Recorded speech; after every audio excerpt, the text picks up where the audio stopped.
नमस्ते दोस्तों आज की वीडियो में हम जानेंगे कि साल 2024 में पितृपक्ष कब पड़ रहा है, कब से लेकर कब तक रहेगा, पितृपक्ष में क्या करना चाहिए क्या नहीं करना चाहिए, इसको जानेंगे इस वीडियो में। तो चलिए दोस्तों वीडियो को शुरू करते हैं और जान लेते हैं सारी बातों को।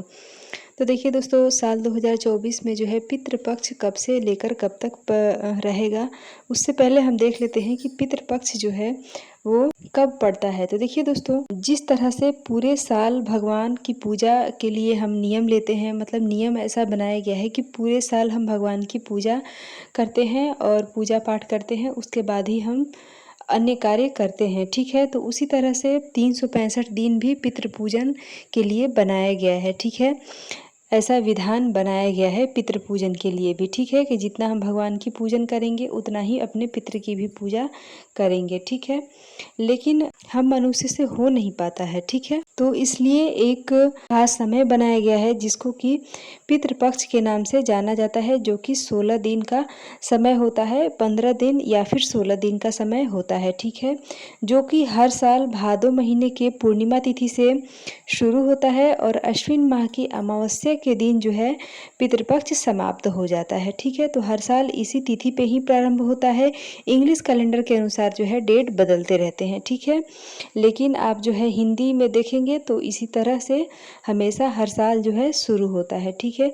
तो कुल मिला के जो है 15 दिन या फिर 16 दिन का समय जो होता है वो पितरों के निमित्त होता है। वो पूरा जो 15 दिन या फिर 16 दिन का समय होता है वो अपने पितरों के निमित्त होता है। ऐसा मान्यता है कि इन 15 दिन में पितृ जो है हमारे आसपास ही रहते हैं और हम जो भी कार्य करते हैं, जो भी मतलब उनके निमित्त पूजा पाठ करते हैं, जिससे कि वो प्रसन्न रहते हैं, ठीक है। तो अब दोस्तों हम देख लेते हैं कि पितृपक्ष जो है वो कब से प्रारंभ होगा। तो देखिए दोस्तों, पितृपक्ष जो है वो प्रारंभ होगा 17 सितंबर को। 17 सितंबर 2024 दिन होगा मंगलवार, ठीक है। और समाप्त हो जाएगा 2 अक्टूबर 2024 दिन होगा बुधवार, ठीक है। अब देखिए दोस्तों, पितृपक्ष में कुछ लोग ऐसे बोलते हैं कि भगवान की पूजा नहीं करना चाहिए। तो देखिए दोस्तों, भगवान की पूजा बिल्कुल आप कर सकते हैं, कोई भी मनाही नहीं है।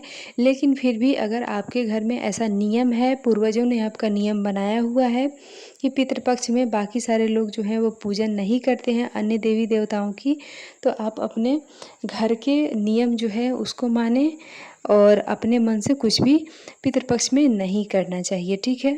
तो अगर वैसे देखिए दोस्तों, भगवान की पूजन कर सकते हैं, कोई भी मनाही नहीं है, क्योंकि ऐसा मान्यता है कि पितृपक्ष में अगर हम भगवान की पूजन भी करते हैं तो वो जो है पितरों के निमित्त जो है वो चला जाता है, पितरों के नाम से हो जाता है, ठीक है। तो ठीक है, कोई भी परेशानी नहीं है अगर भगवान की पूजन करते हैं और फिर भी वो पितृ के नाम से चला जाता है, तो ये तो अच्छा है कि चलो चलो जो है पितृ भी प्रसन्न है। और मतलब पितृ जो है उनके निमित्त अगर पूजा चली जाती है तो भी कोई परेशान होने की ज़रूरत नहीं है, ठीक है। क्योंकि पितरों का आशीर्वाद भी हमारे ऊपर, हमारे घर परिवार के ऊपर बने रहना ज़रूरी है, ठीक है। अब देखिए दोस्तों, पितृपक्ष में क्या नहीं करना चाहिए।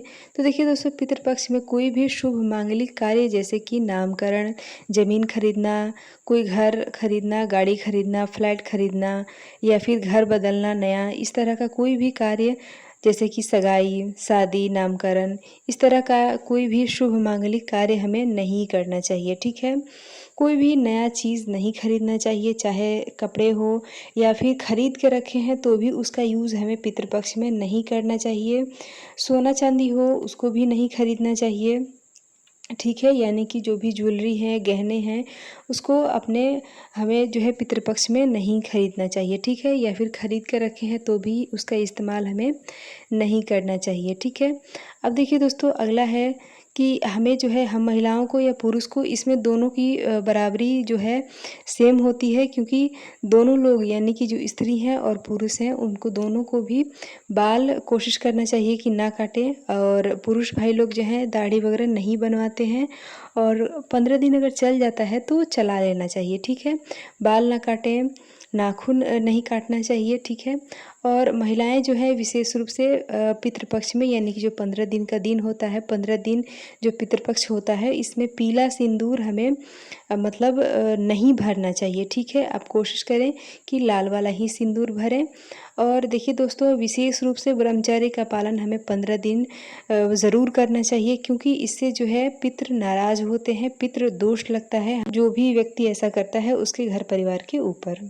अब देखिए दोस्तों, जो पितृपक्ष में जो है कोई भी नया व्रत भी हमें शुरू नहीं करना चाहिए और ना ही किसी भी व्रत का उद्यापन हमें करना चाहिए, ठीक है। तो देखिए दोस्तों, पितृपक्ष में सिर्फ आप एक व्रत उठा सकते हैं, वो है जिउतिया का व्रत, ठीक है, जो कि पितृपक्ष में ही हमेशा पड़ता है और जो है वो पितरों के निमित्त ही होता है, जिसको हम अपने बच्चों के लिए करते हैं, बच्चों के दीर्घायु के लिए, स्वस्थ आयु के लिए करते हैं। तो ये जो है, जो जितिया का व्रत है, जो जिउतिया का व्रत है, ये हमेशा पितृपक्ष में ही पड़ता है। तो यही एक सिर्फ व्रत है जिसको पितृपक्ष में उठाया जाता है, ठीक है। लेकिन इसमें भी कोई भी नया कार्य हम नहीं करते हैं। नया कार्य मतलब नया कपड़ा पहनना या फिर नई चीज़ों का इस्तेमाल करना नहीं हम करते हैं, ठीक है।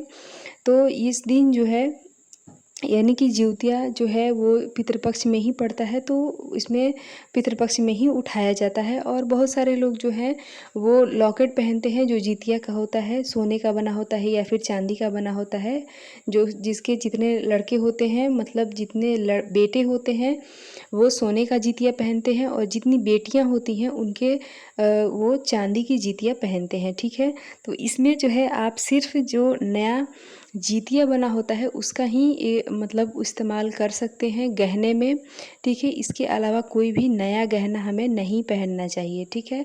इसी तरह से हमें पितृपक्ष में अगर नया पहली बार जिउतिया का व्रत उठा रहे हैं तो हमें नया कोरा साड़ी से, कोरा सूट से हमें नहीं उठाना चाहिए। मतलब पहना हुआ जैसे कि पहन के 2-4 बार, और धुला हुआ साड़ी जो साफ़ सुथरा हो उसको पहन के हमें उठाना चाहिए, ठीक है। तो दोस्तों, इससे संबंधित जानकारी ऑलरेडी चैनल पे है, आप उसको चैनल पे जाके एक बार चेकआउट ज़रूर करें। दोस्तों, आशा करती हूँ कि ये जानकारी आपको अच्छी लगी होगी। वीडियो पसंद आए तो एक लाइक ज़रूर करें। मिलते हुए इसी तरह की एक और वीडियो के साथ, तब तक के लिए बाय।